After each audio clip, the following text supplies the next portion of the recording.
Bonjour peuple du Seigneur, louange et puissance à notre Dieu pour sa divine présence dans nos vies. Sa main agissante nous touche, son esprit nous guide et que toute la gloire lui revienne ce matin dans le nom de Jésus-Christ. Bienvenue dans notre partage quotidien. Ce matin, nous avons la grâce du Seigneur.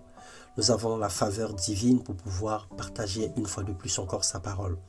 Le thème de notre méditation, nous allons parler de l'autonomie spirituelle, se remplir de l'Esprit de Dieu.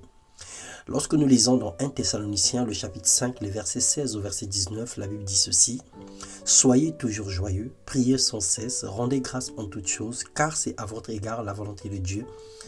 N'éteignez pas l'esprit. » La vie d'une personne fonctionne comme une batterie. Un corps a besoin d'une énergie régulièrement pour vivre et chaque partie du corps a besoin d'une énergie spécifique pour fonctionner. L'exercice physique, nous dit la parole de Dieu, et une bonne alimentation rend notre corps physique efficace et la science peut en prouver. Des belles pensées et des pensées positives alimentent notre âme et la nourrissent de façon exceptionnelle. Cependant, la méditation de la parole de Dieu et la prière donnent une énergie et une vie à notre esprit. Et l'homme est avant tout un esprit qui a une âme et le tout vit dans un corps. Nous mettons souvent plus d'action sur notre corps physique, moins encore à notre âme et jamais à notre esprit. Nous ne prenons pas soin de notre esprit. Nous n'oublions pas nos heures de repas, nos heures de petit déjeuner et de dîner. Mais par contre, nous oublions la méditation de la parole de Dieu qui alimente notre âme, qui alimente notre esprit en retour. Dans Matthieu 26, le verset 40 ou 41, la Bible déclare « Et il vint vers les disciples qu'il trouva endormis et il leur dit « Vous n'avez donc pu veiller 1 heure avec moi ? Veillez et priez afin que vous ne tombiez pas dans la tentation. L'esprit est bien disposé, mais la chair est faible. » Alors pour rendre son esprit disposé, pour ne pas tomber en tentation, nous avons besoin de l'alimenter, nous avons besoin de garder une autonomie spirituelle, une consistance dans notre esprit, en sorte que lorsque les vents sont contraires, lorsque les situations sont difficiles, que le Saint-Esprit arrive à ramener à la surface les paroles qui sont enfouies dans notre disque dur spirituel. En veillant et priant, nous allons garder notre lampe allumée. Nous n'allons pas éteindre l'esprit en nous. Et c'est lui qui communique une énergie à notre vie spirituelle, car il se manifeste comme un feu dans nos vies. Alors bien-aimés, soyons autonomes. N'attendons pas le dimanche pour prier et méditer. Faisons tous nos efforts pour communiquer la force spirituelle à notre esprit. Connectons-nous à la source divine pour ne point s'éteindre et connaître un déchargement spirituel.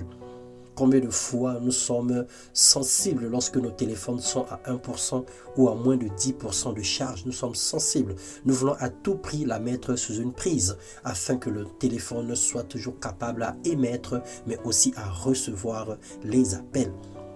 Veillons à notre niveau de charge spirituelle pour demeurer dans la connexion divine. Lorsque nous sommes déchargés spirituellement, nous allons être indisponibles spirituellement. Pendant que l'Esprit voudrait nous visiter, notre vie va être éteinte.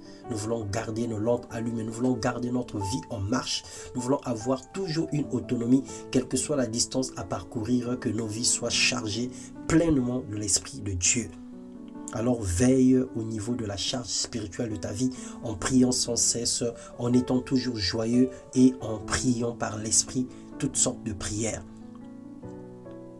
Une vie déchargée de puissance est comme un téléphone éteint. Ce correspondant n'est donc pas joignable.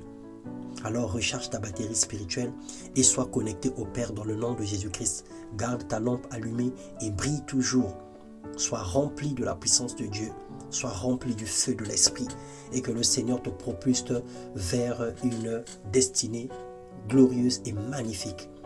Bienvenue encore dans cette nouvelle année où la grâce de Dieu doit s'exprimer, où nous sommes dans une saison de la récolte, où chacun doit aller chercher ce que le Seigneur a prévu pour lui. Dieu ne descendra pas du ciel pour prendre les bénédictions et mettre dans tes mains. Tu dois te lever et aller chercher parce que Dieu t'a béni de toutes sortes de bénédictions dans le lieu céleste. Tu n'as qu'à te lever, à poser des actes, à poser des actions pour conquérir et pour rentrer en possession de ton héritage. Que Dieu te bénisse et que ta vie soit enflammée à partir de ce matin. Que le feu de l'Esprit se ranime dans ta vie, dans le nom puissant de Jésus-Christ. Amen.